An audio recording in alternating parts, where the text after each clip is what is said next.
Morning, Colleen. All right, good morning, everybody. Thank you for joining us for a NAVEG Refresher with Anchor Center. We have Tammy Miller here, and she's the Director of Children's Programs. Is that correct, Tammy? Yep. And we have Dr. Kathy Smith, Director of Research. And Elise, she's on the NAVEG project as well, and a teacher. Is that correct? Nice. She's actually Elise, what's your official title? The manager of our CVI initiative, Ooh. correct? Very cool. Okay. And then we have a group of birth to 3 teachers of children with visual impairment from the state of Washington here with us. And I'm Jessica Chandler, and I'm the Associate Director of Outreach for Birth to 5 at WSSB, Washington State School for the Blind. Okay. Thank you. And Kathy, whenever you want to get started, I can monitor the chat. Would you guys like questions at a specific time or just as they pop up? Well, as they pop up, probably. That's probably how it'll work. And I guess, so I have talked with Jessica a little bit about how some of you are concerned about your comfort level. And so the plan is, we won't be redoing the training that Tammy and Callie did when they were there. But we wanted to go through some of the videos again to maybe talk through. And I think we have a couple of videos that maybe we didn't have when you had your training. So hopefully that will be helpful. And understand that the reason we do this in person is because sometimes the videos are hard to see. So I'm glad you're recording so you can go back and look. We do ask you, please don't share with others because, you can share with the people on your team, but these are families of ours. They have given permission for the training, but I just don't want them out and about floating around for anyone. So before we look at videos, is there a particular item on the NAVEG that is problematic that you feel uncomfortable with that you want to make sure that we address? Or just the whole thing? Well, I'm just going to speak for myself, just not being super comfortable with the ophthalmoscope. I just always feel like I'm like this fraud, like coming up to the baby, like with this thing that I don't really know how to use. So I'll just add that in there. And then, of course, we don't have a ton of kids. I mean, Lindsay and I are seeing the kids that qualify for this and doing the screening. On as many kids as appropriate, but it's just not very frequently. So I think that kind of inhibits that ability to get comfortable doing it. And Tammy, before we start, do you want to bring up what you and I talked about this morning? Yeah. So Jessica shared with us the recent survey results that you had all participated in, just talking about are you doing the NAVEG? How often are you doing it? I don't remember the wording, but like, what are your hangups, right? What are the reasons that you're maybe not doing it? And I was a little bit sad to see that a lot of people's answers was their comfort level, and I think that, I think we, especially as TVIs, like we put a lot of pressure on ourselves. And I want to be able to speak to that a little bit and just remind you that you don't need to be perfect to be able to do this, right? And so many of the components on this NAVEG screener are things that we're already doing as TVIs, right? The only things that are different are the OKN, right? The striped lines, right? And then also the ophthalmoscope. And if you're not feeling comfortable with those, that's okay. Do your best. I just have this gut feeling that the score will reflect what it needs to reflect. Truthfully, I don't know that I've ever had a kid score really well and then on everything else and then have an abnormal red reflex with using the ophthalmoscope. I don't know that I've ever had that happen, to tell you the truth. The only time I've really ever had something abnormal in on the red reflex is when I have already known that there's other things going on. If a child has severe ROP, or if a child has ONH, right? That's the only time that I've maybe ever seen something that isn't normal there, because I'm not a doctor. I'm not looking for anything more than just that quick red reflex, which, remember, we almost don't like to call it red because it's usually brown. But it's okay. Even if this baby is squinting and not letting you look in there, that's okay. What's the rest of the score looking like, right? What's the rest of that looking like? And the OKN, I feel like that's probably the hardest component, just because those eye movements are so subtle, right? And when I'm doing that by myself, I'm not 100% confident that I'm seeing exactly what I'm seeing, right? Just last week, Elise and I did a NAVEG on a preemie in the hospital, and I needed Elise standing behind me to reassure me that she saw what I saw, right? And I have done this hundreds of times now. So I don't know that you're ever going to feel that 100% confidence that you might be putting that pressure on yourself to feel in order to do this screener. So that's my little pep talk to you. You can do this. And I do understand, and I hear you, Jessica, that when you're doing them few and far between, you get a little bit rusty. You don't remember all the things, but that's okay. Still try. Just try. Nothing's going to hurt, right? Nobody's going to tell you you did this wrong. You're your own boss with this, and it's just to give us an idea if this child has enough things that show us that they're at risk for having a brain-based visual impairment. Just remember, that's the point of it.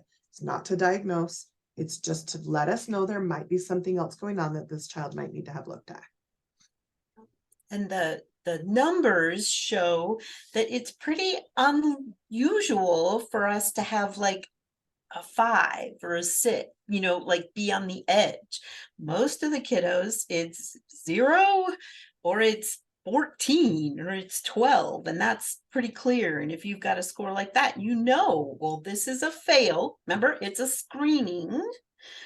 It's a fail or a pass, and all it tells you is, do we need to follow up with ophthalmological care? Do we need to follow up with services? And I would guess if you're doing it on kiddos who've been referred, you're going to see more kiddos with problem, because you already know there's a problem, right? So that depends. It depends on that too. So in some states we're working where they're trying to do everybody. So in Utah, they're looking at everybody who comes out of the NICU, and their numbers are going to look different because their kids are not already identified with a concern.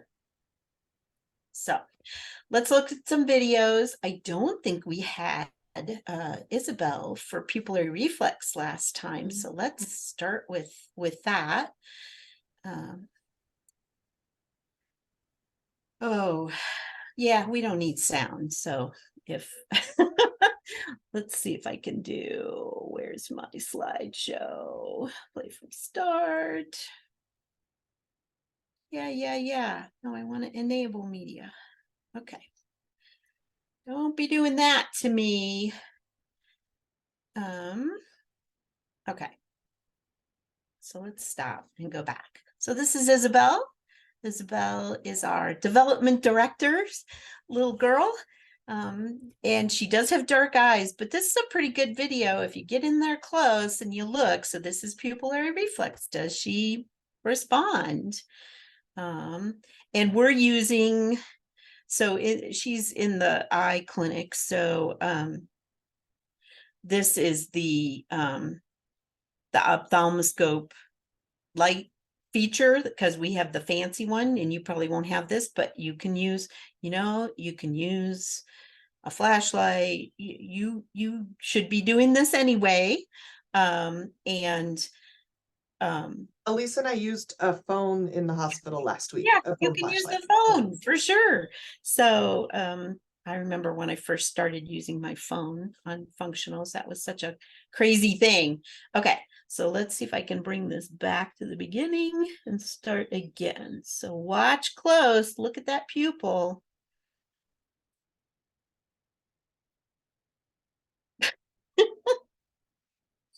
fussy. Did you see that? Did you see that constriction? We can play it again. You want again? Yes? Okay, so you're looking for constriction when the light comes. And it's there. It's brief, but it's there. But that's what we want, right? So pupillary reflex should be brief, brisk, and to the light. If it's slow, then that could be an indication of a problem. So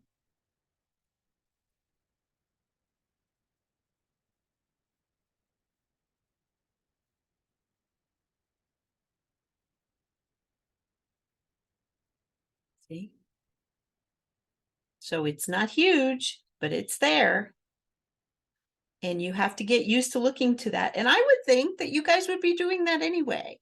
So it shouldn't be. Does anybody have a question about this, or you want to see it one more time? Or are we good?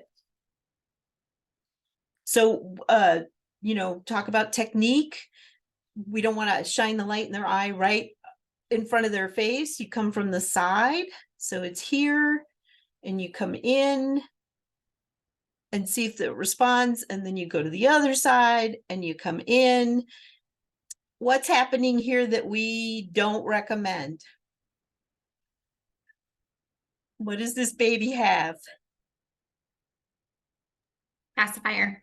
Yeah, because it can be distracting, but The pacifier is okay for this particular item, but probably not the rest. Maybe the pupillary, maybe the red reflex also. That's not something that we're expecting the baby to, perform or anything like that. And maybe even a blink reflex maybe would be okay there, but otherwise no passies. I'm trying to remember. So this is Reed, who is actually our speech therapist's grandson. And he's our youngest. Well, that's not true. I guess we have Lillian now, but I haven't edited Lillian yet. So Reed's our youngest. What was he? 3 months, Tammy? I think 3 months. Yeah. I think so. Yeah. So he's our littlest one. Doesn't have great head control yet. They're doing him in the basket. We got the ultimate setup here. So we got mom videoing. So Tammy doesn't have to deal with that. And Tammy's doing the testing. I think this is fixation or pursuit. One of them. We'll find out. Let's find out. What are we doing here, Reed? Oh, look at that. Up, lovely. Horizontal or vertical pursuit. And then eye contact with me.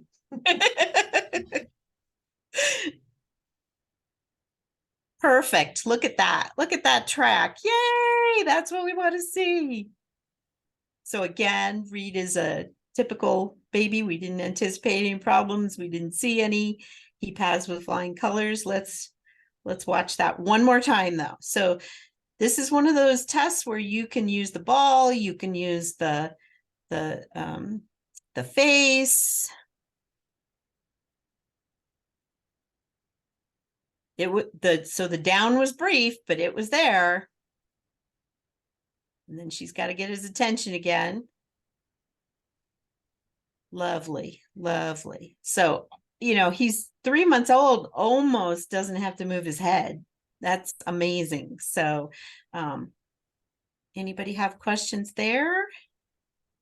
This is pretty much the easiest stuff. Sorry, I'm going to try to move my bar up. Okay. And so here's fixation 2. This is with an older, so she's 6 months here. And this is She also has ocular diagnoses that you'll see. She has pretty severe strabismus. Yeah, and you'll see it. So, hey, observation, check, strabismus. That's one of the items, right? So let's look at that.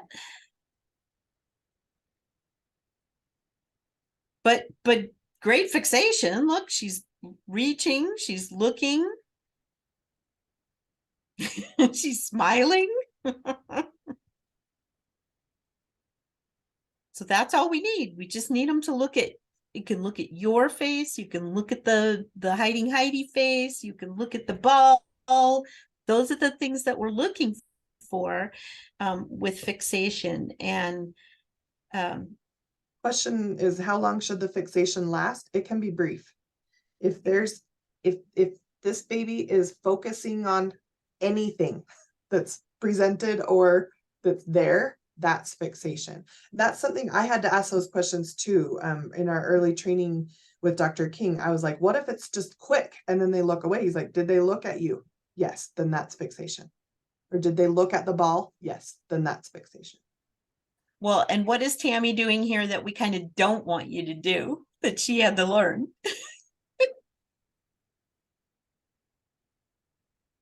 No talking. No talking. How do you get a visual response? You know, because how do we know she's not responding to hearing?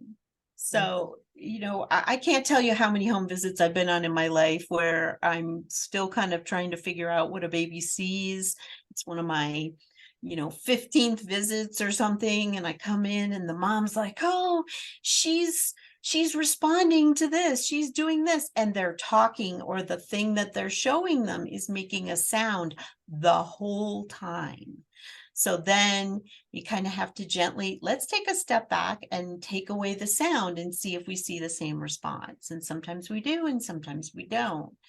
But that you got to remember that, especially if a baby's at risk for CBI, that they might very much be looking at that ears or eyes feature, that they can only do one at a time. So then you got to test them that way. So, all right. So lessons learned, but still a good video, because still an excellent, even a kid with significant strabismus can have good fixation, right?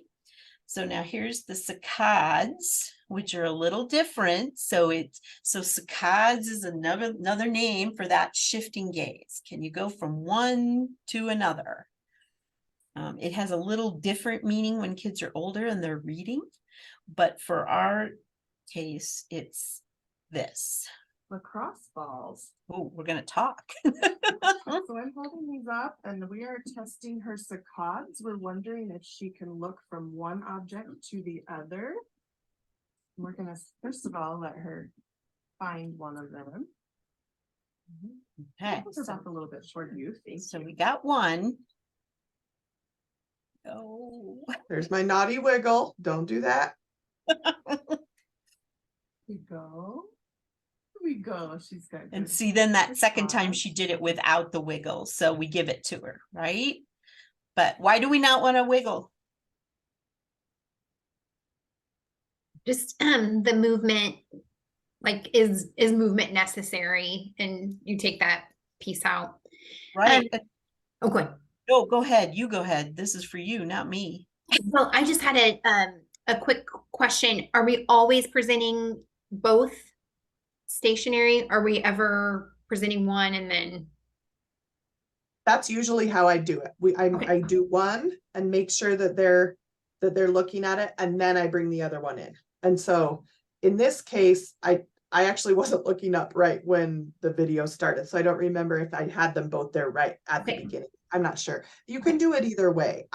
You know, when you bring one in, you also have to wonder if that movement is what helped, but that's okay too, if it's just that movement. But I don't know, I would maybe double check it, you know, and just do it again and make sure that it isn't just that side swipe movement that maybe elicited. But even if it did, they are still showing that they can look from one object to the other. So even if it is with movement, even if you made it easier for them, they are showing you that they have good saccades, right? That they are able to look from one object to the other. Right. So that second part there, she clearly looked up at the one in Tammy's left hand, and then she without movement or any kind of stimuli looked over to the other one. So she had given her a little bit of time. These videos are early days too, so we're still learning for sure. And we know better now, but I think it's still a good video to show you because we can talk about these are the things you shouldn't do. And poor Tammy has to be that guinea pig. That's all right. No pride here. But so the other thing to think about is, and I always tell people, think about your Jurassic Park movie, where remember where they're out in the forest and it's dark and the dinosaurs out there and they're super close and the guy's telling them don't move and they won't see you. Well, what does that mean? Well, because that turtle brain, that very low internal processing is triggered by movement. So we call it the turtle brain or any kind of because reptiles, baby birds, when the hawk's flying over, they don't move anymore because they know that that predator can't see them if they don't move. So I think any baby, regardless of how little vision they have, if they have any vision at all, is going to react to movement. And that's why we don't do that. But I think that Jurassic Park thing is something that families can remember. So you can use that story as like, just think about if you're not moving, it's not going to stimulate that part of their brain. And that might be the only part of their brain that's functioning. So you don't know. Okay, where are we? We're into perceptual. Okay, so this is read again, right? Contrast sensitivity, looking at the hiding Heidi. So here's the hard part about the videos. Oh, is there something in the chat or is that just the one that you already asked? Yeah, I see a 1 up there. It's the same question. Okay. So here's the hard part about the videos. How do we show, this is why we need to do it in person. How do we show you what side the hiding Heidi's on and show you the baby's face and how they're reacting? So I think this is Tammy's attempt to show us that the hiding Heidi's on the left for him. So now we're going to look at Reed and how he responds. Okay.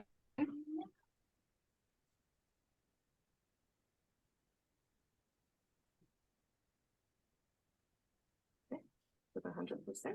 So he's focused on that face, and she's going to show him again. And I think I switched it and showed it on the right. There we go. And then you could see him switch.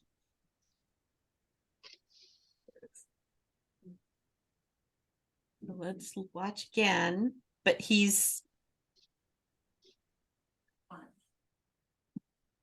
but this is the hard part with the videos. We're trying to figure out how can we do this with videos with a professional videographer that shows both at the same time. It's hard. But look, he's very clearly looking, and then look at him look over to the other side. So, I mean, that's a clear response.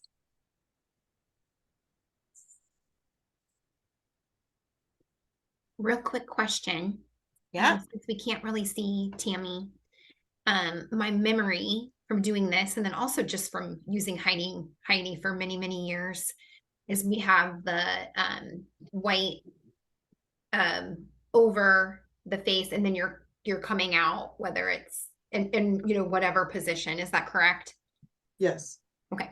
I have to talk to You're using them both you're moving them both the same. Yeah.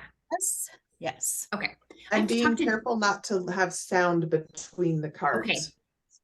Okay.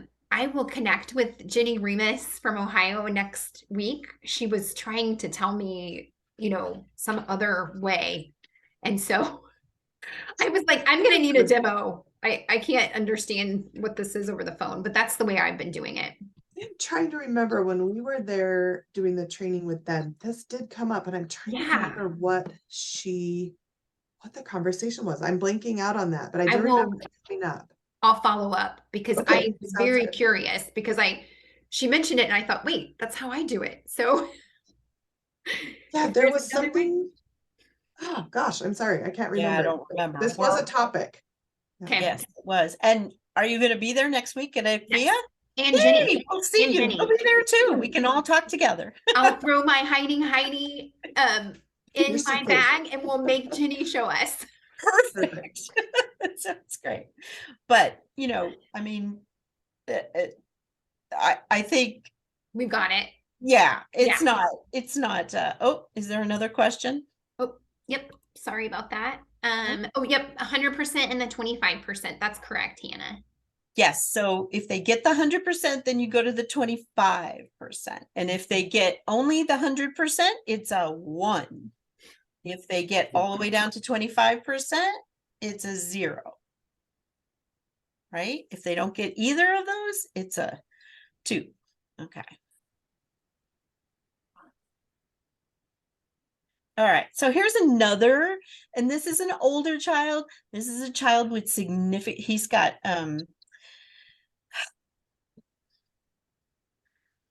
he's had a hemispherectomy. That's what I'm trying to think of. So there's gonna be an issue here on sides, right? And so that's why it's a great video, but he has also got CVI. So let's look at what his NAVEG looks like.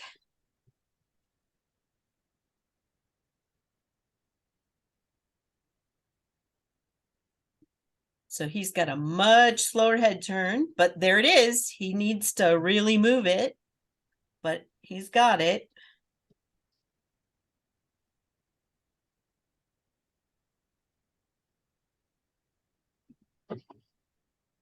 And that side is right away. So for the right,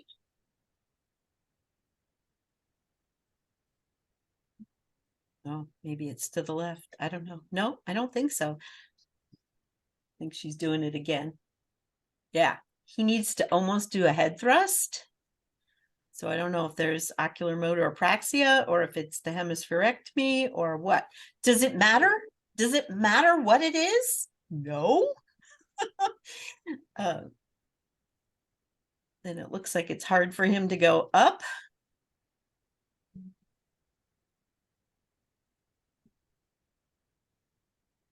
There. But look, he can do it. He can do it. You just have to give him more time. So that's what it looks like. Let's watch this one more time because I keep this one in here because this is a great example of this.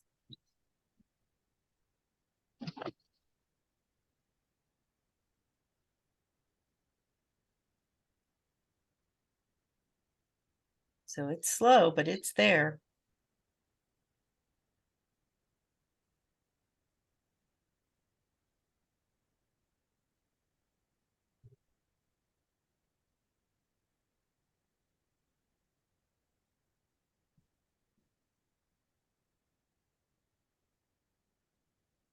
So it's almost like he's got to take his head over to the other side to get it to go to this side.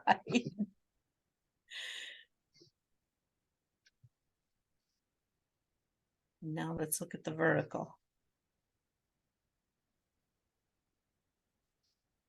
Again, how do we video this?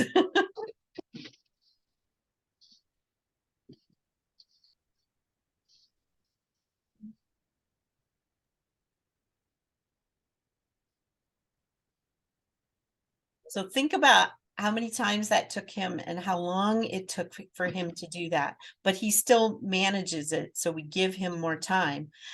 Some of these babies that we see in the NICU, the little itty bitty tiny ones, they do them all like that. And I think as TVIs, we're not used to seeing that.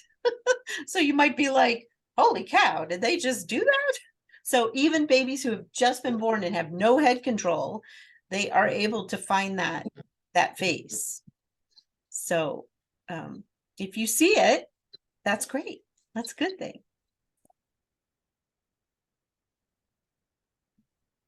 All right, so here's the teller. I think we have Leah paddles with Reed, but let's see what this little guy does with the teller, because you can do either.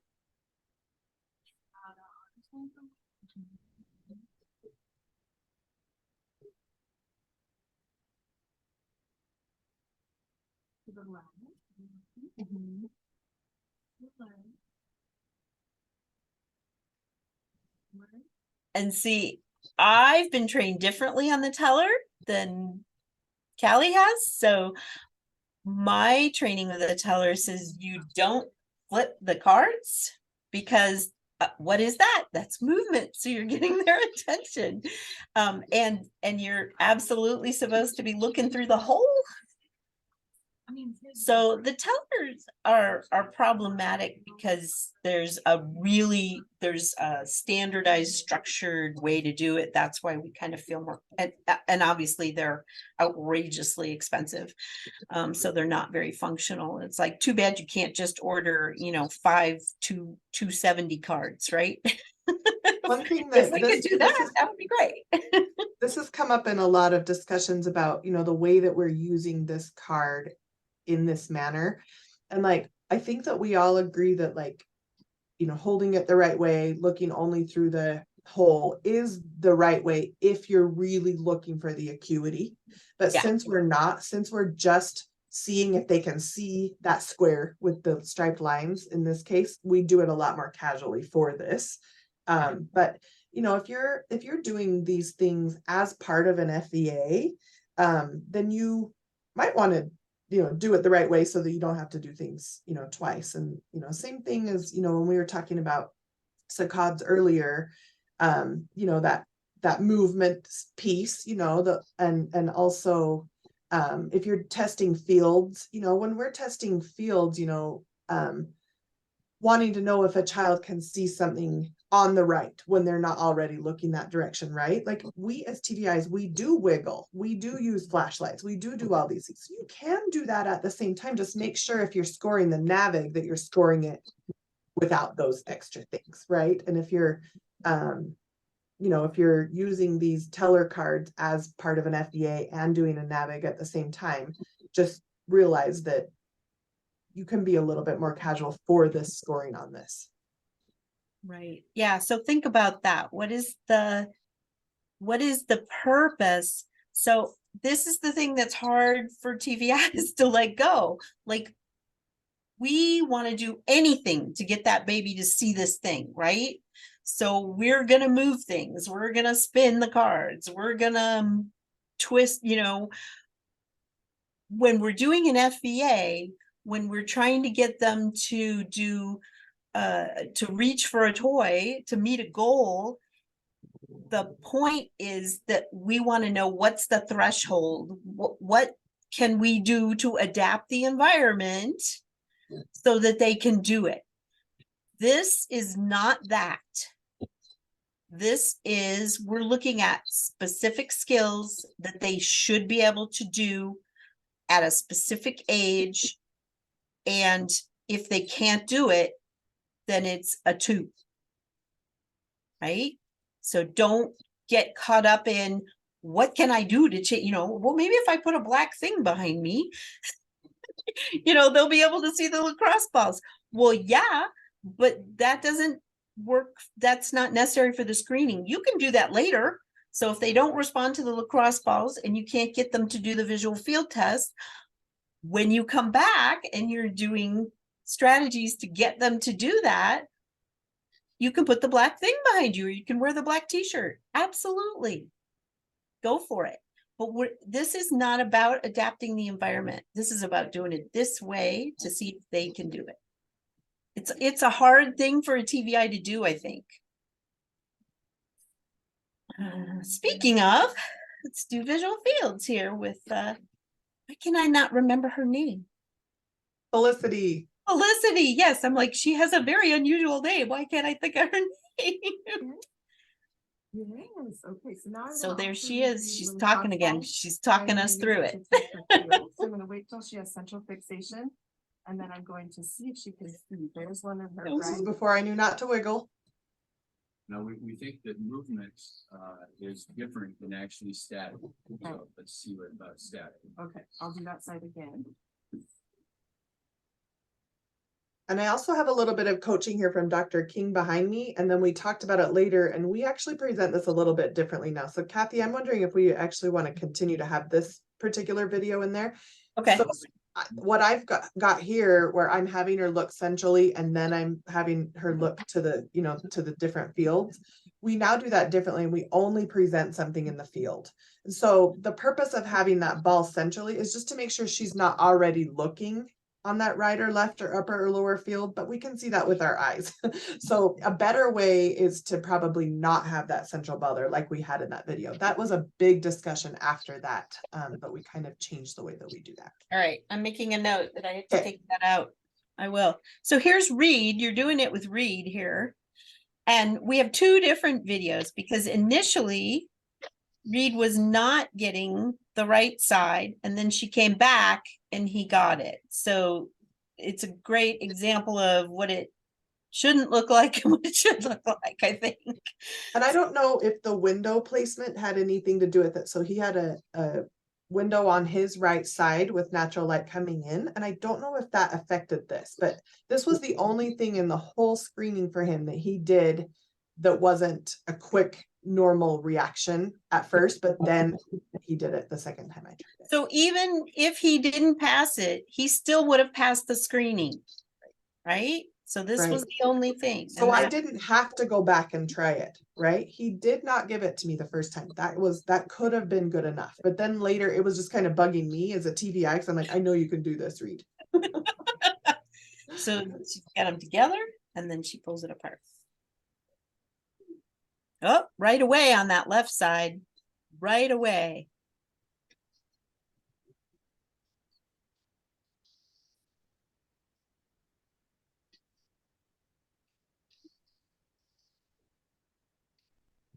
You took away the good one. I know.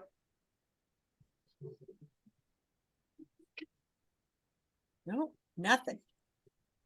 Nothing. That's what nothing looks like. Great central fixation though. Yes, yes. What's their first foot? All right, let's look at this one. I hope you can see. Move your, I can't see it because I have my pictures. Here we go. Okay. Well, there it is. So see, she did it right away and he did it immediately. So, and you can do that. You can go back and try again if they don't get it. It's okay. You don't, I mean, how many times do you try? What did we decide? 3? Yeah, like it depends on the component. You know, for this one, I only went back and retried because he had given me a perfect score for everything else. So I kind of just wanted to tease out to make sure he didn't have a problem on that right side, right? But otherwise, you know, if you're having to try some of these components over and over and over again, don't give them the benefit of a doubt. They did not get it, right? And that's okay to score that. That's the point of the screening. Yeah. Do we want to see this again? I have a quick question. Yeah. I was just a little confused by the tweaking that you guys did. Are we still using 2 balls? You can. So you Okay. can do it this way that it shows in the videos, right? Where you're having them for sure give central fixation at one thing and then bring in the other. Okay. So what if you do it that way, realize you can also score saccades at the same time, right? Okay. So but if we're only looking at fields, what I personally like to do most of the time, and especially in the hospital with our preemies, is I just make sure they're kind of looking toward me and then I bring something in on Okay. the right or bring something in just to present it in the fields. Because I've wondered a few times if presenting 2 of the same thing is asking too much of them, if that makes sense. Yeah. Because it's really, I'm not asking them for saccades, I'm just asking them for fields at this point, Sure. right? But if Yeah. they do it that way, great, then you can also give them saccades. Does that answer your question? It does. Thank you, Tammy. Thanks. And I think you should think about what do you do with older kids for your field testing, right? So how do you, and I think this is the joy of the NAVEG, right? So it makes us better doing these tasks for all FEAs. So if you can do it for the NAVEG and get consistent responses, then you can do it for anything. So it makes me think about when I do an FEA and I'm doing it on a 4-year-old, am I being precise in checking you know, sometimes we go super fast and maybe that kid can't do that super fast. So it may slow you down and just be more precise. So let me know, does anybody want to see this again? Raise your hand. I can't see all of you, so either raise your hand or speak up. I'm personally okay, but Okay. I don't know. I don't want to speak for everyone. Yeah, I just don't want to rush people through. So,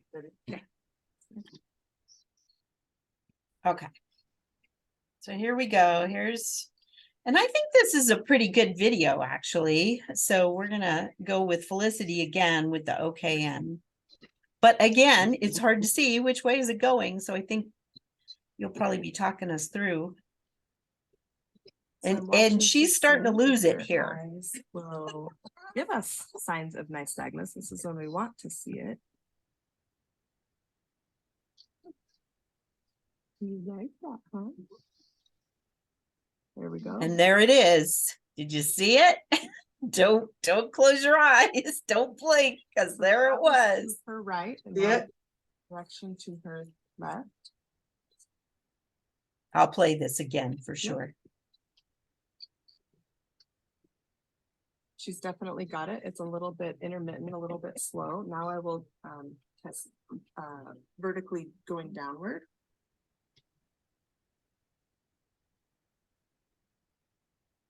There it was. Yep. Did you see your eyes go up and then just slightly come back down? Definitely there. So we see every time I do I'll that. see if I can stop it next time I play this one, but it's so fast. And then here she's like, done. I'm done. I'm not doing this anymore. Are we gonna get up? I don't know. I'm gonna kick it. Yep, there she goes. She's following it up and then her eyes are coming down Okay. and following it. So she got it all 4 ways. So this is a good video. But it's subtle and there's no doubt. Like I wish, so I couldn't come to your training is the only one that I couldn't come to. And that's unfortunate because I can't do this in one direction. So if you see me do this test, you can see that my eyes are all over the place and you can't see it because I was ill and have brain damage. So it doesn't affect my daily vision, but in one way I can do it just fine. I think it's up and down that I can't do. I can't even remember, but it's very clear and it's very consistent. So it's a great example for everybody. Maybe we'll have somebody video me so that That's a good idea because it's really interesting. And Kathy didn't know that she couldn't do this till we were just doing it in a NAVEG training one day. And we're like, wait, you have an atypical response, You're always Kathy. doing this. It's interesting. Yeah, so it's let's see if I'll play it again. Let's see if I can stop it right at the point where she does it, but no promises. Sorry, wrong one. So I'm watching to see if her eyes will give us signs of nystagmus. This is when we want to see it. You like that, huh? There we go. See, I can't I can't do it fast enough. I'm watching to see if her eyes will give us signs of nystagmus. This is when we want to see it. You like that, huh? There we See go. that? Right there. Just a little twitch. You can see it more in her left eye from this angle. Direction to her. Yep. She's definitely got it. It's a little bit intermittent, a little bit slow. And Now why I will would that be? Because the right eye has that vertically extreme going downward. strabismus, right? So yeah.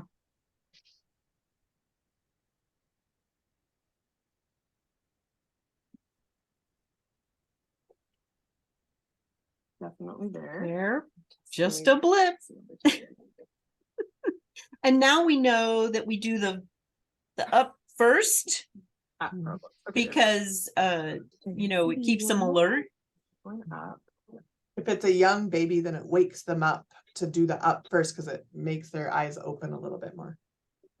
There she goes. There, She's following that up was and then brief I- too, but it was there. Okay. I think I don't have Hazel. I do have Ezra. So how are we feeling? Is this helping? You're all very quiet. It's helping. I like it. Thank you. Okay. Yes, Okay. I want to echo that, like very much so. Okay. Any questions with scoring? Anything confusing anybody there? I feel really good about the scoring personally. Okay, good. We have a different cultures within the different groups that we train. It's really interesting. And I remember your group picked up on the scoring so easily, so fast. And I don't know if we explained it better, different, or if you guys are just kind of savvier with those types of things. We're just savvy. Usually, Yeah. you must be just really Awesome. savvy. We didn't spend as much time or confusion on the scoring with your group as we have with other groups. So I have felt confident with all of you since then. I feel like you really got you understood when to score a 1. You know, it's because there's different times that you score 1. Sometimes it's if one eye does something, and sometimes it's if they do one of the 3 things we're hoping or whatever, right? It's very different, but I think you guys are okay with that. But let us know if you're not. And even if you're stuck on something as you're doing one, you know, send us an email and we can answer just very specific questions from any of you individually. You don't need to go through Jessica and have her reach out to us, you know, just contact us. We're happy to answer any questions anytime. That's great. Thank you so much, Tammy. And thank you so much, Kathy, too. Elise, I think just knowing that, you know, you guys are available. And I'm thinking, I just need a little video of you, Tammy, to put on a QR code. I'm going to try to get everybody an ophthalmoscope. And we'll put a video of you on that, like attached to that QR code that says, like, you can do it. Yes. You can do this, people. You can.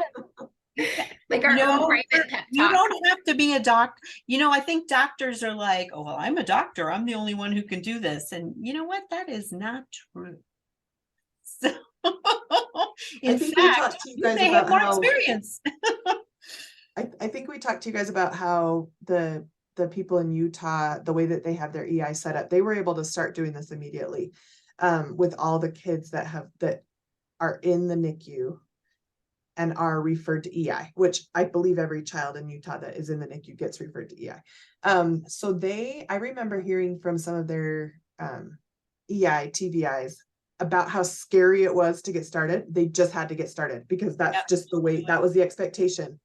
And they just had to do it. And we had some questions come in at the very beginning, just about scoring, just like little tiny things here and there. Callie and I would get little texts or messages and answer them. And we have not had a single question since. So it truly, you just have to be brave. You just have to just do it. And you don't have to do it perfectly. It's okay if it's not perfect. It's okay if you're unsure of some of the components. That's okay. Just see what score you get. Just see what happens. And you can do it on your nieces and nephews or your children, you know, think about it. Think about when you were in school and you were doing an FEA. I'm going through this right now. I have a class of pre-TVIs in Utah, and they're like, we can't do this. We can't do this. And I keep saying, you can. And the only way you're going to learn is to do it. So I can talk to you till you're blue in the face or till I'm blue in the face. And the only way you are going to learn to do this is to just do it. And we are always available to answer questions and to provide support. And Jessica and I talked about, you know, some of you might need somebody to like be standing there over your shoulder. Well, if you think you need that, then talk to her about that. So you can do it. That won't make you nervous.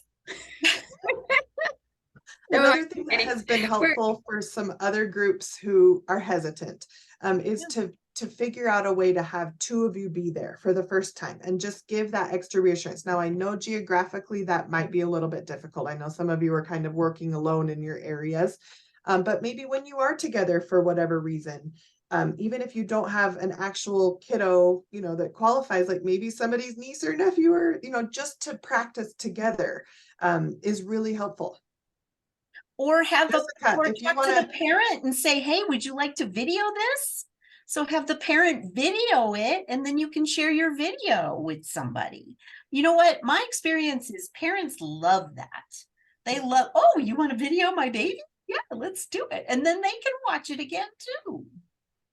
So I like that. And I've even found, especially OTs, I mean, they are like really good partners in crime, especially for FVAs. You know, Agreed. if you are, you know, wanting to do something and have just a second eye on it, if you tell them what you're looking for, they are pretty keen on that. all right, and look at that. It's 10:54. That is great timing. How did you guys do it?